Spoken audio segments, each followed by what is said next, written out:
Hey YouTube, Digital Derek here. This is the second time I've had to do this whole spiel on my two topics today, which are the healthcare bill and the Mayan 2012 prophecy, because I recently saw 2012. Good movie, a little over-exaggerated, and I believe that in the movie things line up way too perfectly to be kind of a sequence of random events. Because isn't that the prophecy, a sequence of random natural disasters will occur? I believe so. I mean, if you want to say first earthquake and then, or first solar waves melt the crust and then volcanoes happen and then a giant tsunami and an ash cloud and we somehow create an arc and create 2x2s and 3 different arcs. Sounds like a really advanced Bible story to me, but that's just me. Let's get on with it. I'm Digital Derek here on the Issues TV, and let's see, what do I want to talk about first? I'll hit up the healthcare bill first. So, bad news is, well, good news and bad news. The healthcare bill more than likely might pass. There are 60 or 61 votes in there. We need 66 to pass.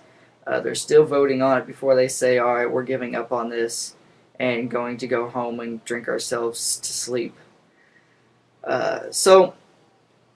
Anyway, the healthcare bill wants to make a single-payer universal healthcare system. Good or bad? Bad. Here's why.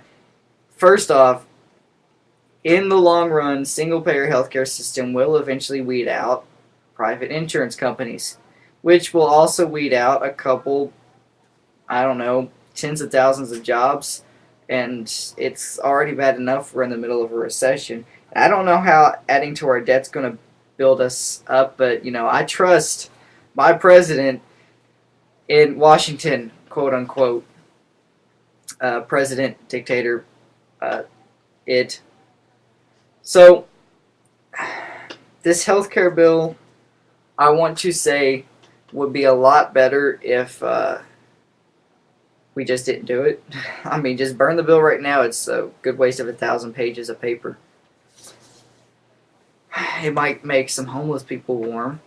I mean, I'm sure they love to heat their box with, the healthcare bill. No, I would. I'd love to put it in my furnace in the other room and heat my house. Anyway, so here's why I think this is bad. Besides losing the tens of thousands of jobs, if you look at Canada and other places that have universal healthcare, there are people coming to America to get surgeries from Europe, from Canada, well, Mexico, they don't count. They're coming here anyway just because they like messing with our border patrol. But I really don't like it because there's some people from Canada who have told me about the downfalls of their healthcare system being, you got Susie over here with an ear infection and Johnny over here bleeding from his gut from a gunshot wound, and Susie gets to go first while the floor is covered in blood because Johnny can't get health care in time. Even though it's free, waiting lines are about 6 miles long, and they really don't like it, but that's them, that's my opinion. It's a bad idea.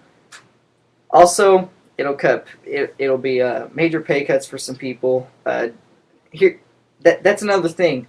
Nurses in our current healthcare system make $50,000 to $100,000, and doctors will make, well, twice that amount.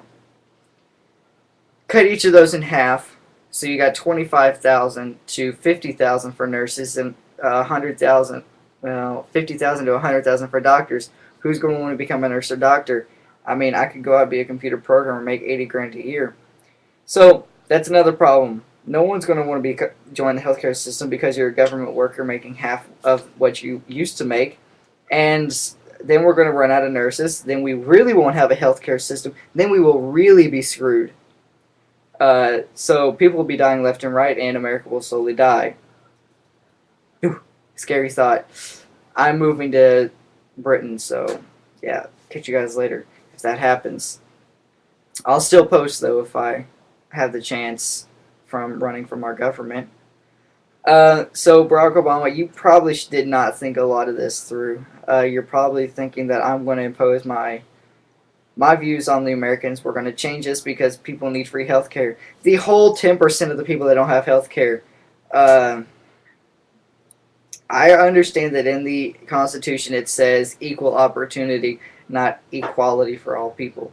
And I've said that before in another post, but it's true. We all have the opportunity to succeed, and we all have the opportunity to get healthcare system, to get healthcare. Whether we act on that or not, that's our decision. Because in my town, there's a lot of government housing, so there's people sitting on their butts getting paid by their government to sit there, drink beer, and smoke cigarettes, and have kids.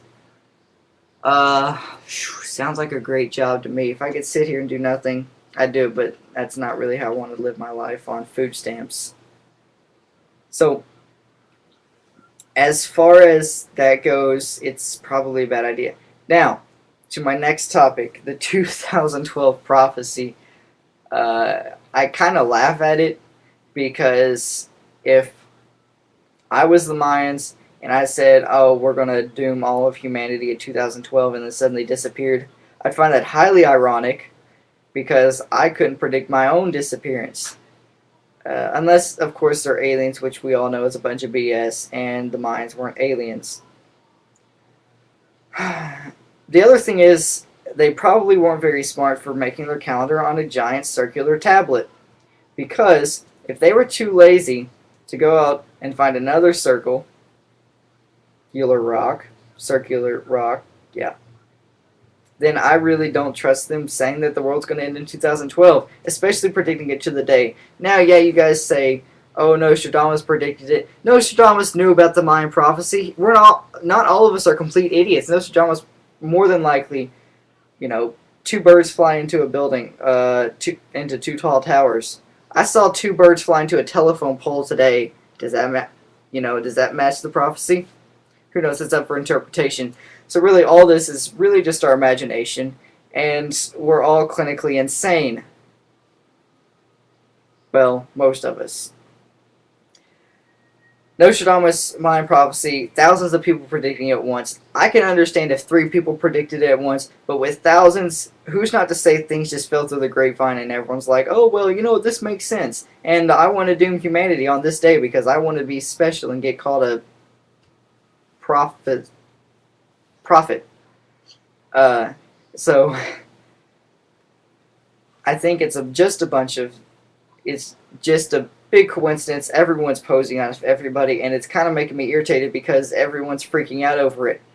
I, for one, am waiting for December 22nd, in which I will post on December 22nd, 2012, laughing in everyone's faces about how I'm still alive, and you're all some of you most of you will still be alive, because some of you will probably go into hiding in a cave and get lost and not be able to find your way out.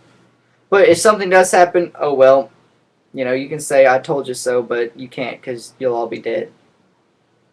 So that's kind of my opinion. Oh, another thing about the 2012 prophecy, chill out. I mean, if everything I didn't say hasn't rung a bell yet, there's no hope for you. Your lost cause. Go ahead and stack up on your ramen noodles and Campbell's soup, your can openers and bottles of water, and then get yourself in debt. And then when December 22nd rolls around, you're going to be like, oh, look, I'm an idiot. Climb out of your house and act like nothing's happening. But, I'll still call you an idiot. Anyway, that's my opinion. Really kind of in-depth, probably one of my most in-depth conversations I've had with a computer screen in a while.